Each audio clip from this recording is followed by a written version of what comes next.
আমি তোমাকে এতটাই চেয়েছিলাম যে যতটা আর কেউ কখনো চাইতে পারবে না।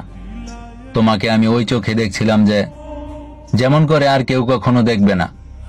আমার ভালোবাসায় কোনো শর্ত ছিল না, আর ছিল না কোনো বানানো মিথ্যা। যা ছিল পুরোটাই সত্যি। সত্যি ছিল পাগলের মতো করে চাওয়া। আমার প্রতিটা মুহূর্ত ছিল তোমার নামে, আর আমার প্রতিটা দোয়ায় চাইতাম তুমি খুশি থেকো, ভালো থেকো। তোমার মুখের হাসি আমার সবচেয়ে বড় খুশি ছিল, আর তোমার কষ্ট ছিল আমার সবচেয়ে বড় ব্যথা। তোমার প্রতিটা মুহূর্ত ছিল আমার কাছে মহামূল্যবান। কিন্তু আফসোস, যাকে পাওয়ার জন্য শেষ করে দিলাম নিজেকে, অথচ আমার কোনো গুরুত্ব নেই তার কাছে। হয়তো তোমার কাছে আমার এই সবের কিছুই যায় আসে না, কিন্তু কি জানো একটা কথা, এইটাই হলো আমার জীবনের সবচেয়ে বড় শিক্ষা।